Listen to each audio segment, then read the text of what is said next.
Welcome to episode 35 of the Twig Snapper Podcast. Today, my guest is Eddie Matsushima. How you doing today? Doing pretty good, man. How about you? Not bad. It's pretty rainy and crappy weather, but otherwise, can't complain. So I figured we could start kind of talking about, where you started with hockey, and then we'll work our way to where you're at now. Okay. Early on, I figured we could maybe talk a little bit about you playing for Team Wisconsin. What Yeah. was what that was like? I had a couple. I think buddies in high school that played for Team Michigan. Okay. Um, so if you could, I guess, just touch on Team Wisconsin a little bit, then we can go into UW River Falls. Yeah, absolutely. Back when I played Team Wisconsin, I think they only had the U16 and the U18. When now I think they have like a U14, 16, 17, and an 18 now. But yeah, when I played, it was only U16, U18, and we had tryouts every year for to go play in the Upper Midwest Elite Hockey League in Minnesota. Um, and so like that, I mean, for Wisconsin, that's like at that time it was like the biggest thing that you could do and still be able to play high school hockey because they would just have you go the 9 weeks before your high school season, and you'd play in Minnesota, and then after your high school season finished, you would then continue on and play in the AAA, against like the Chicago Fury, the Mission, all the AAA teams from around the area. So it was like a really, I mean, if you wanted to move on in hockey at the time, like that was kind of like your benchmark. A lot of really good players at the time were playing on those teams, and so I was fortunate enough to play 3 years with Team Wisconsin. I made it my first 16s year, and I actually got injured. I think my first 18s year, I had my shoulder dislocation, so I actually really didn't play a ton of games that year, but played two full seasons, and my last 18s year had a pretty good year, and was able to go on and play junior hockey. So So everyone on Team Wisconsin is high school hockey players. yep. So everybody plays high school, and then I know you just mentioned Team Michigan. There's a separate Team Wisconsin when you're a senior in high school that they go play in the NIT tournament, that they actually have a completely separate tryout for, to play on that Team Wisconsin as well. Okay, yeah, and like you said, there were only a couple Team Wisconsins when you started, but now it's grown to 14U and 16U and all these other Oh yeah. teams. Yeah, definitely. One of the signs that hockey is growing, especially in the Midwest, and out east. Absolutely Definitely. is. So you played your college hockey at UW River Falls, and I always find it interesting to talk to guys who played D3 and then managed to make it pro. I feel like a lot of people who aren't huge into hockey kind of have maybe a lower, view of D3. It's not as impressive, or you know, but in all reality, there's a ton of guys that play D3 and then go over to Europe, or they play in the Coast or the SP or all these different pro leagues. So I always find it interesting to talk to guys about their college hockey experience and then working their way to pro. So I guess just maybe you could just kind of sum up your experience at UW, and we'll start with that. Yeah, honestly, it's funny you mentioned that about people kind of writing it off because, when I was playing in the North American Hockey League, I honestly that's what we thought too. Like we were like, it's D1 or bust. I mean, if you don't make Division 1 hockey, like you're gonna go play D3 with a bunch of scrubs, and it's your career's over.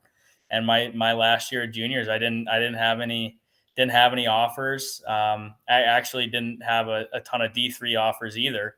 I actually had reached out to River Falls. I had my coach reach out to River Falls, went on a visit there, and honestly, I absolutely loved it. But I honestly thought that my hockey career, I thought it was done. I thought I was going to college. I was just going to be a regular guy playing, just playing hockey because it's not going to be that great. And Boy, was I wrong. I played in a tougher Division III conference in the WIAC, and there are some big boys in that conference that can skate and they can hit and play the game of hockey. And honestly, I think it was my freshman year, my assistant coach came up to me after practice and he was like, we were just kind of chatting. And he's like, so what are your goals? And I was like, well, what do you mean? And he's like, well, do you want to go on and play pro hockey? And I was kind of like, is that an option? Like, can guys do that from Division III? I was like, is this serious? And he's like, oh yeah. He's like, absolutely. He's like, you just got to want it. And from then on, I mean, from that moment on, I was like, I had it in my head. I'm like, I'm playing pro hockey.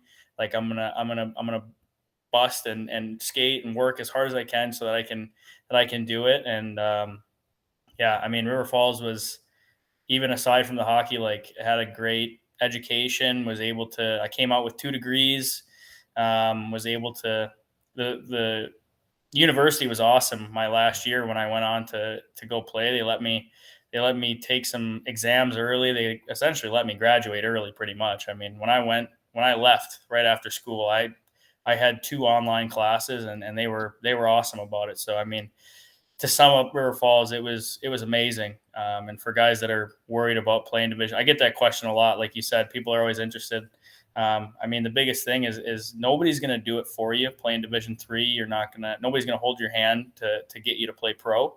There's a lot of things that you have to do on your own and a lot of phone calls you may have to make on your own and a lot of steps that you have to do that a lot of guys on your team aren't going to want to do. I mean, there were a lot of guys that, like I said, were just happy to be there and be playing college hockey and going out with the boys on Saturday nights and having a good time. And, but you can go on if you want to. I mean, that's the kind of the key there is you have to want to go on and you have to put the time in and the work in to do it. Right. And I think that's true with most sports. You see guys in the NFL who played D3 football once in a while or D2 football. And there's a saying out there, I'm probably not going to get it exact, but kind of like if you're good enough, they're going to recruit you. Like, doesn't matter what league you're in, what division you're in. If you're playing really great, somebody's going to notice you. If you're working hard, somebody's going to notice you. And it's the same thing with the D3 hockey. If you put in the work, scouts are going to, and you look at a lot of these leagues over in Europe and their primary makeup are of guys from the States are guys that played D3 hockey and they're over there playing with really good European players. So it's definitely, I think, an option that maybe people don't know about. I was in that same group, before I started doing this podcast, and like, it's just D3 hockey. But then I started doing research, looking at like the alumni reports for different schools, who's playing where. And there's some pretty long lists for a lot of these colleges. I think that's actually how I stumbled upon your name. I was just looking at different D3 colleges and like, oh, this guy, he's playing in the East Coast League for the Tulsa Oilers, or, you kind of stumble upon. It's pretty wild. Like you mentioned with the European leagues, I mean, there's so much professional hockey in the world that people don't even know about. I was actually chatting with a guy just last week and he played Division III and he didn't even know what the SPHL was. And I was like, you got to do your research because there's a lot of opportunities out there if you want to do it. So. Yeah, definitely. Well, that's a good segue. Speaking of the SPHL, that's the first taste of pro hockey you had coming out of college. So I guess we could touch on that, and then we can move into your 2019-20 season where you played for 4 different teams. Yeah, no, that's the other thing coming out of D3, right? Is it's pretty hard to go straight from Division III right into the coast, unless you are like a top recruited player or a Division I transfer. Unfortunately, the resume is just not there to jump right into the coast. Most coaches are not going to take a chance on you. And if they do, you're probably not going to have a secure spot for, the remainder of the year. You might get a game or 2, but then they might release you. And so when I was talking with my agent at the time, we were, made the decision like the SPHL, there's a better chance that I'm going to go in there and be able to stick for the remainder of the year and then, try to go to a coast camp the following year. And so, yeah, like I said, I was able to go down to Pensacola. I mean, literally the day after we played Stevens Point and we lost and we were out, my phone started ringing at about 7 a.m. and it was a whirlwind. But by 2:00, my car was packed up and I was driving down to Pensacola, Florida. And yeah, it was quite an experience for sure. Yeah, definitely. And then in 2019, 2020, you were loaned to a bunch of different East Coast teams. It's you go on Elite Prospects and it says loan next to all of them, and a couple games here, a couple games there. But you played for 4 different teams in 2019, 2020. A lot of bouncing around. I guess if you want to just talk about that, what it's like to have to be in a new place every so often. I mean, you don't really get time to settle in and feel at home. You're just kind of being bounced around. You're a pawn in the game, the business. Yeah, I can tell you, I didn't unpack my suitcase that year, not once. I actually started the year out in Allen because I went to camp for the Allen Americans, and I was there for 2 weeks. Got cut, and then had to drive from Allen to Pensacola. I think I played 20 some games in Pensacola, and then right before Christmas. It's actually, I mean, how I bounced around from these teams is actually kind of a crazy story, and it all happened like within a matter of a couple weeks. But I had, right before Christmas, right, like they gave us a couple days off, so I was going to fly home from Pensacola and whatever. And I think a couple days before Christmas, get called in the office, and they're like, Orlando wants to call you up just for 2 games though, and they're like, do you want to go? I'm like, absolutely. I'm like, I'm not saying no. So get on a plane, literally a couple hours, fly out, met the team in South Carolina, played a game. And right after the game, coach calls me in the office and I'm like, oh my God, 1 game. They called me up for 2, but I'm about to get released after the first game. And he was like, hey, we really, we really like the way you play. What are your plans for Christmas? And I'm like, well, I was going to fly home, from Pensacola or whatever. And they're like, okay, good. Go home. And then we're going to bring you back to Orlando. And I'm like, okay. I'm like, yeah, I'm just a yes man. If the coach says something to me, I'm just like, okay, sounds good. And I'm like, oh boy. So fly home for Christmas, there for a few days, fly back to Orlando. We have a game the next day. I'm scratched for the following game, which, I mean, I was like, whatever, I'm here. It's good. The next day, we're supposed to go on the road to South Carolina, and the coach calls me in the office. And as I'm walking towards the coach's office, I can see my bag packed in the hallway. So I'm like, oh man, this can't be good. Coach calls me in and he goes, hey, Eddie, unfortunately, we had a couple guys come down from the American League. So we're going to have to let you go. And I'm like, okay, Coach, appreciate the opportunity. And he's like, yeah, whatever, it's great. And then he goes, but we're going to try to get you back into Huntsville so you can play for Pensacola tonight.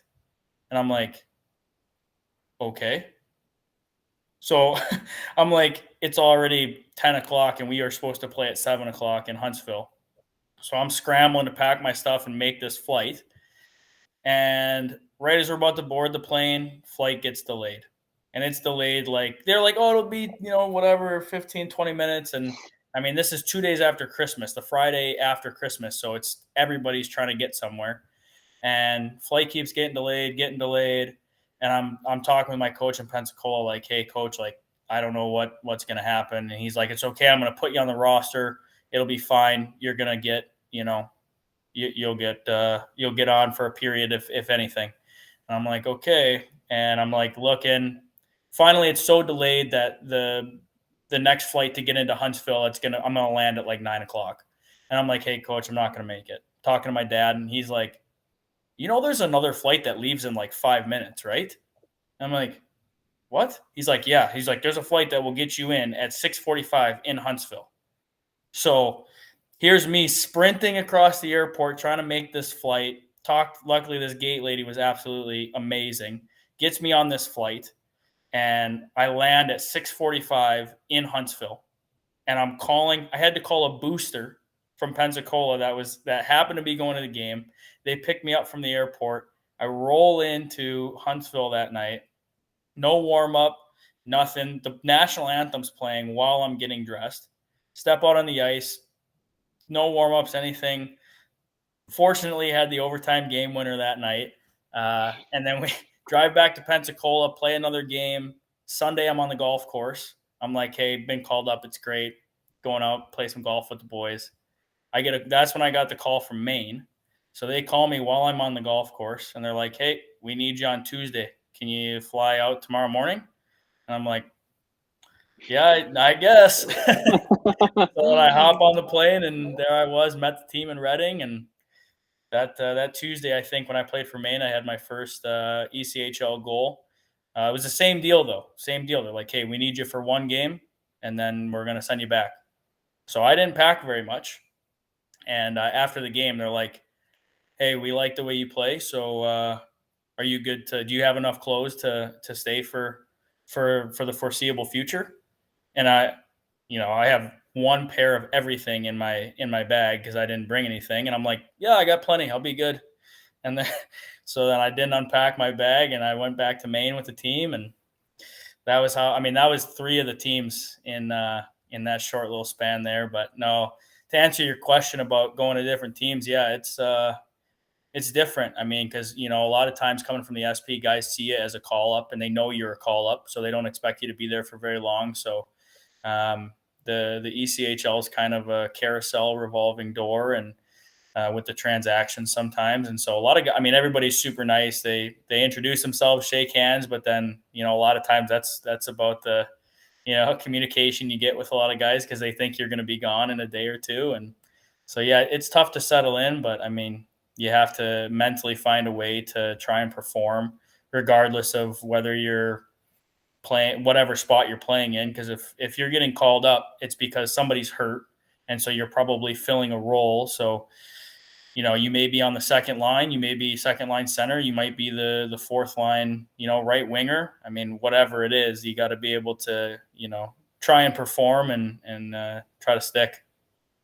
Is it difficult to get, just thrown into a system you're not familiar with, a coach you're not familiar with, guys that you haven't played with at all, and now you've got to try to find some kind of rhythm with them?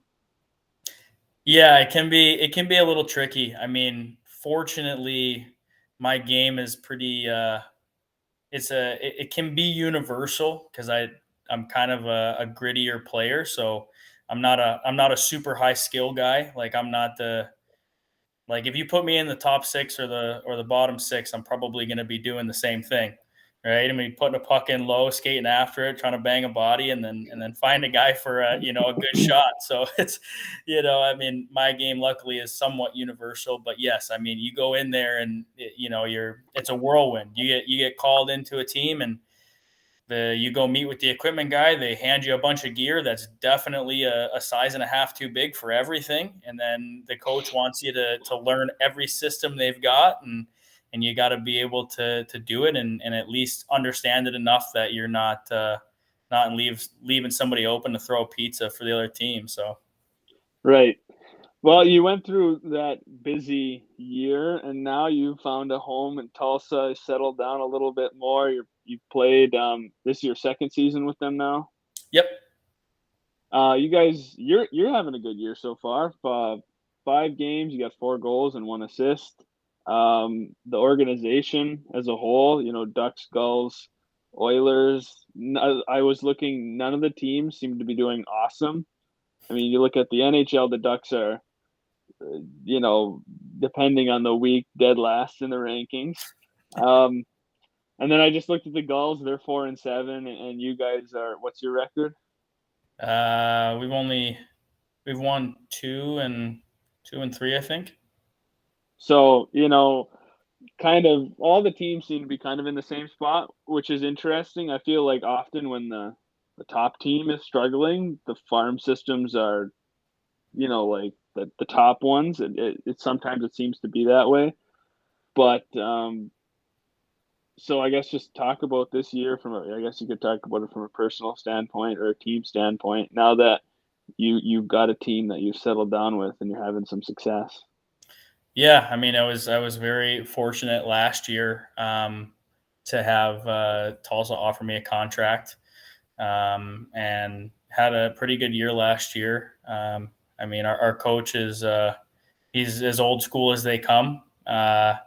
Systems are about as old school as they come, and he likes a very specific style of hockey, and you have to be willing to do that. And luckily that seems so far. I don't want to jinx anything, but so far it seems to fit, a little bit.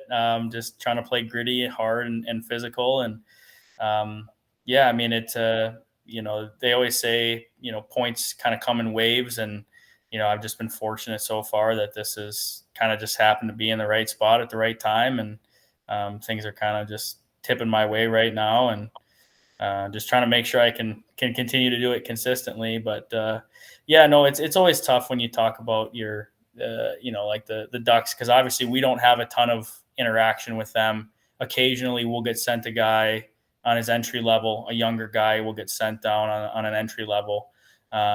But not too often. And honestly, San Diego doesn't send us a ton of guys either. We have 2 guys contracted with San Diego, and then 1 guy on his 3rd year of his entry level. So we don't see a ton of interaction. I know there are some teams. I like that mug there. I see the Ducks logo on it.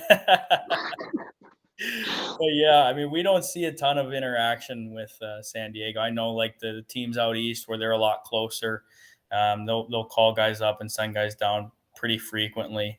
But for us, we had a couple guys throughout the year, but nothing like some other teams experience. So that can be good and bad, right? Like if you're a guy that's kind of on the bubble, or in and out of the lineup, and a couple guys get sent down, well, that's you're probably not playing. But if there's not a ton of guys getting sent down, then you're usually, if you're on a coast one-way deal, like you're pretty happy that there's not a ton of guys coming down, so you get to play more. But Yeah, I guess the one other bad thing, if there's not a lot of movement, is if you're having success, they might not pull you up either, which kind of sucks because that's everyone's goal, right? You want to get up to the AHL, you want to get your shot at a little bit higher level of hockey.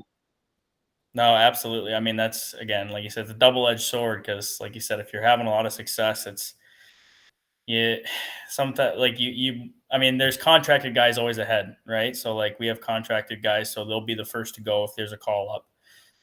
But the only caveat to that is that if you're not contracted with for us at San Diego, but if you're not contracted with them, you can technically go to any AHL team that calls, right? So like we could, if like last year we had one of our guys get called to Rochester.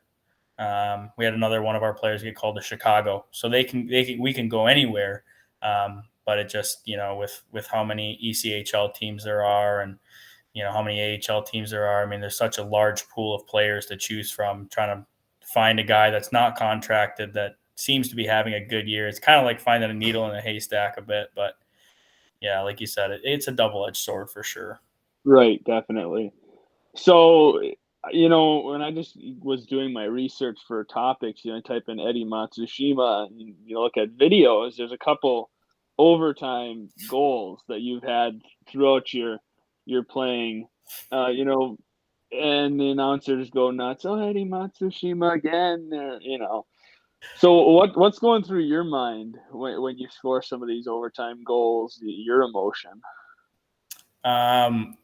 Well, overtime. I love overtime because it's 3-on-3, and the strength of my game is skating, and so when there's half as many guys on the ice, there's a lot of space out there for me to kind of wheel around. And yeah, I mean, I love overtime. It's the best, because I can forecheck and back check and do whatever. But yeah, I mean, emotions wise, like try to stay as calm as possible, because obviously everything is, some guys try to grip their stick a little bit tight in overtime, but like just wait for an opportunity because it's probably coming, and you're probably getting a 2-on-1 or a potential breakaway, and sometimes the puck falls the right way over the line, and then when you score in overtime, it's absolutely electric, especially if we're at home. I've done a couple at home where the crowd it's unbelievable, and the bench clears and the boys are selling, and you try not to fall because if you fall, you're on the bottom of the pile. But no, it's awesome. Overtime is definitely one of my favorite things about the game. So overtime plays right into your wheelhouse. A lot of guys kind of want to avoid it because then you lose. It's like, oh, they were this close, they lost in overtime, but you plays right into what your game and your style. Absolutely, yeah, I love it. I mean, I guess I've never looked at it that way. Actually, I've always just thought like, okay, overtime, here we go. Let's get control of the puck and let's wind it up and get it down the rink. Yeah, I think from a fan's perspective too, everyone loves a good overtime. Oh, Or I don't know. Personally, me, I like it when it gets to a shootout. Yeah, I love a good shootout. You get to see somebody try to pull some kind of sweet move, or your Trevor Zegras type guys get a chance to do something. Oh yeah. Yeah, but yeah, overtime is always it's always fun for sure. Oh yeah. Let's talk about your off season, your training. I noticed on Instagram you post a lot of your videos of work you do in the summer. And one of them had to do with help with some chronic back pain that you've got. Yep. So just talk about your kind of what what's your go-to for training, what do you focus on, and then maybe go into the back pain too. Yeah, training wise, I've been very fortunate to have some really really good off ice training. I've worked with Jim and Jenna Snyder I worked with them for I think 8 or 9 years, and they worked primarily with the men's Badger hockey team. And when they did a private side business, I was able to be a part of that and work with them starting when I was 16. And honestly, that changed my game because I was when I was that age, I was a little bit chubbier, and I was thinking I was going to win Monopoly at McDonald's quite a bit, and so when I started training with them, I mean, they did a complete 180, and I started eating a lot healthier, and so I mean, the training aspects of what we do during the summer is I've done it for the last 10 years, and it follows a very specific methodology, and there's timing involved, and it's I've been very fortunate to have that experience with them, and I try to skate quite a bit. I know a lot of guys swear by time off, and I can't. I take 2 weeks off, and I'm like, all right, let's get back after it. Let's get going, and roller hockey is a huge part of my off season training as well. I actually grew up playing roller hockey. I didn't play ice hockey till I was 10, and I started roller hockey when I was 7. And at that age, I thought I was just going to play roller hockey the rest of my life. I just thought I didn't even know what ice hockey was, and yeah, I play a lot of roller hockey in the summer. And my fiance and I just bought a house in northern Wisconsin, right on the border of Minneapolis, and a really, really good buddy of mine, John Schiavo, actually happened to move to Minneapolis the same time and opened a training facility, Best Shift Training, and they had a roller floor there. And so he and I did, I helped coach quite a bit, and then he and I had some pretty awesome training sessions just in the facility, just he and I, or maybe a couple guys here and there.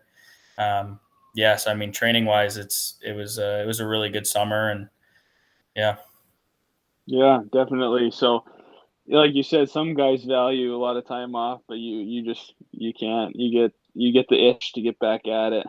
Absolutely. Yeah. I mean, on the ice, at least Monday through Thursday at minimum, and then probably on wheels in the facility, stick handling and shooting, at least another 2 or 3 days for sure. It's probably overdoing it. I mean, if guys are like hearing this, they're probably like, this guy's a psycho, but like it just, I don't know, your body just kind of gets used to it after a while. And like, if I'm not shooting pucks or stick handling, it's like I stay out on the ice after practice. I mean, till some guys are already gone by the time I'm off the ice at practice, because I just shooting pucks or just stick handling or, just doing little things to, work on the hands or whatever. You just start to crave it after a while. Yeah. Well, I mean, everyone's got their own kind of idea of what's too much for their body and what they need to do to maintain a high level of play. And I've talked to other guys.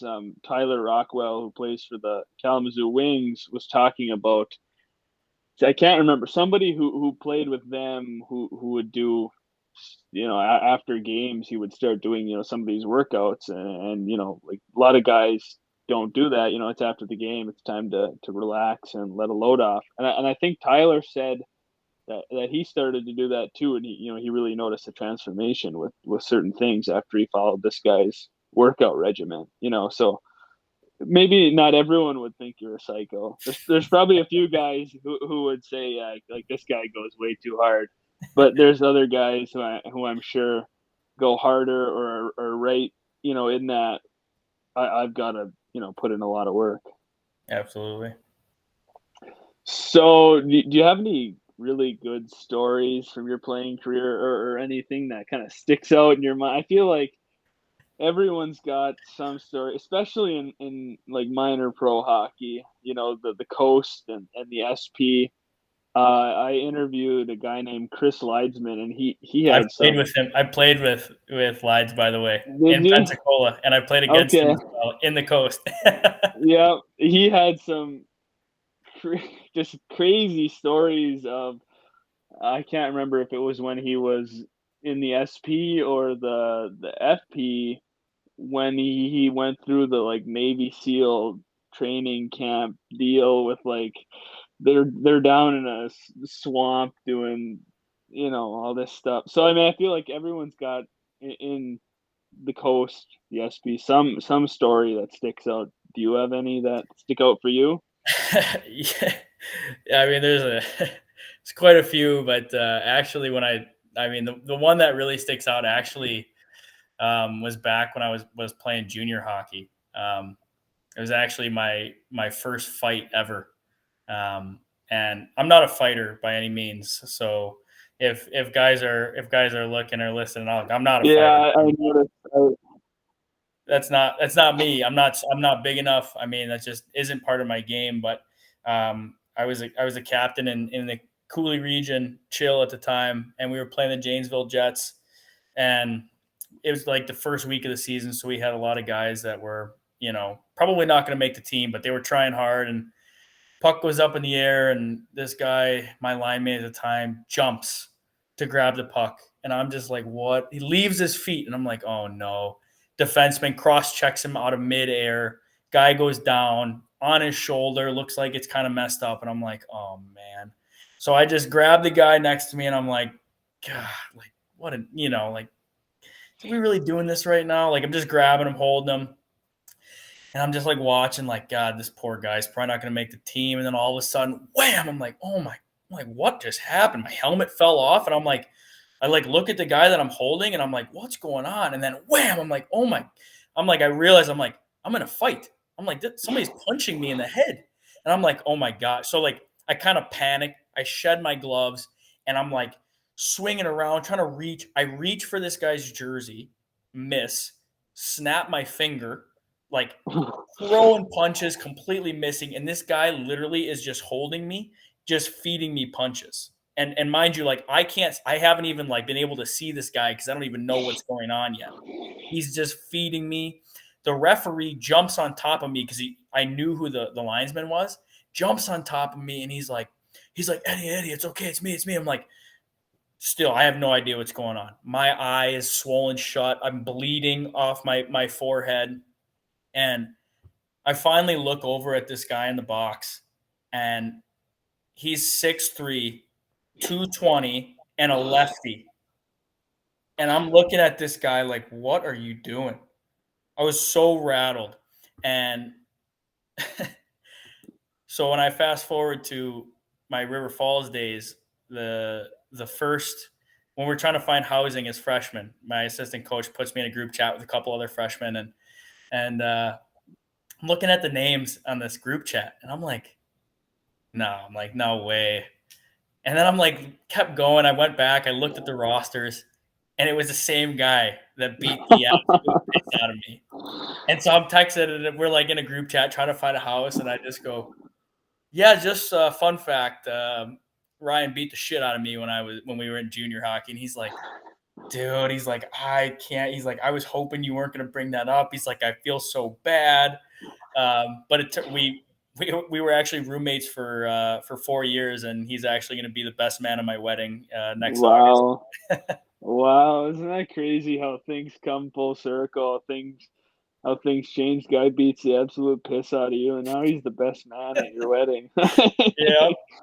Yeah, that's great. Yeah, I think it's funny you said that you're not a big fighter. I was looking. You've got a hockey fights page, but it's only got like 4 fights listed on it, or something like. And four fights is generous. I mean, if we count the one where my best friend beat the shit out of me, that's one. And then I had one in the SP that was, I mean, this guy he just wouldn't leave me alone. And then I shedded my gloves and he turtled and we went down. But I mean, four is very generous. So I'll take it.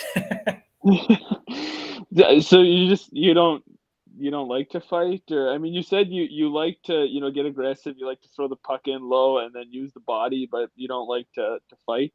Or I mean, would you fight if you had to stick up for a teammate? Or yeah, I mean, I definitely would. It just like when I'm going in, and I'm the kind of guy that, like, again, the same guy when we were in college and even in pro. I mean, like, I'll go in and battle with somebody, like, absolutely rail somebody in practice, like as hard as I can. Like, I'm that guy. Like, I'm the Gordy go hard, you want to call it. Like, I'm going. Guys go in in practice of the soft chip in their corner, like the D are like, God damn, like they're like crap. So I'll crush them. And then, some guys get mad or whatever, but I'll go up, tap them on the shin pad, be like, good battle. Like that's been my personality since I grew up. I mean, my dad kind of instilled that in me really early, that like, you stick up for teammates, but you don't like fight, or you don't, do whatever. So when kind of junior hockey time came around, because in youth, obviously you can't fight. So it just kind of stuck with me through junior hockey. And then we kind of got into it, and I never really have been a big fighter, but I would if situations arose and things happen. But, I'm more of an in-between whistles, player for sure. Right. And some guys are just built for fighting. I mean, there's just massive guys. They're the ones that are going to do the fighting, and you're just going to leave it to them. You don't want to, get in there if you don't have to. Yeah, there's a couple guys. I'm not getting in the way of that meat claw. Like, there's no chance.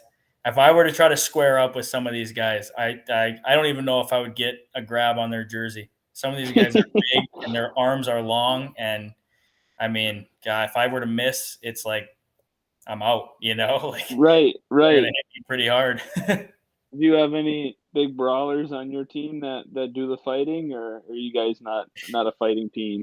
We have a couple guys. Mike McKee, he's a little bit older now, but there's not a guy in the coast, I think, that would square up with him. He is a man among boys. When we battle in practice, like, it takes me 3 solid hits to move him around. Like, I'm giving him 3 solid shoves before he's even budging an inch. And then we've got Jimmy Soper, who, I tell you what, this guy, he's one of my really good buddies, but he's missing 4 front teeth. And he actually played in Macon when I was in Pensacola. And when we used to play against each other, I would look at this guy like, man, this guy has a screw loose. And playing with him now, it turns out that he is a trained MMA fighter, and in the off season. And when he fights guys, it is scary for the other guy. I mean, he is good at fighting. And he's not afraid to go with anybody. But most guys see that on the stat sheet that he's a trained MMA fighter. Most guys try to avoid him. Right. Yeah, you don't want to get tangled up with somebody who's doing MMA in the off season. I mean, MMA is some crazy stuff in itself. Like, Oh yeah. gosh, the guys that do that, like you said, maybe they got a screw loose. Yeah. Who was your favorite player growing up? What kind of a player did you try to model your game after? If we're talking like your favorite pro hockey player. Yeah. I was the Alexander Ovechkin Crosby era. So I really liked watching Ovechkin when he, early in his career. He was so tenacious. I think that's the best way to put it. Like he would be before all the videos of his like died Xbox controller where he doesn't back check came out, like when he first came in, like he would just go on that forecheck. He would run guys, grab the puck, and then make a really nasty play. And so I really tried to model my game after Ovechkin when I was a kid. I really liked the way he played and tried to emulate it, but I don't have quite the 1T that he does. Well, it's got to make you happy to see him still having such amazing success too. Now going for that goal record, a lot of people think he can do it. It'd be nuts if because there's a lot of people who probably thought that was never going to get broken, that nobody was ever going to break that record, or it wasn't going to happen for a very long time. But the guy's, it's like he doesn't age. I mean, his white hair. You look at his hair and you're like, oh man, this guy is an old bum. But then you see him play. You see him. He just ran 2 guys through the wall last night against the Penguins. Like he's still going. Yeah, it's really amazing when you see some of these older guys who are still, in the league having, Jumbo Joe just called it quits, and Chara just calling it quits. These guys and they were a force to reckon with all the way up to the end. It's just it's crazy. Yeah, you look at a guy like Yager. I mean, Yager I think he's still playing overseas. Like if you look at that guy, like that guy is doing crazy workouts, doing crazy, and like. But the thing is even now, if he was playing in the NHL, nobody could take the puck from him. If he's in the offensive zone, below the top of the circles, along the wall, nobody is going to take the puck from him. It's crazy. I don't know how these guys do it.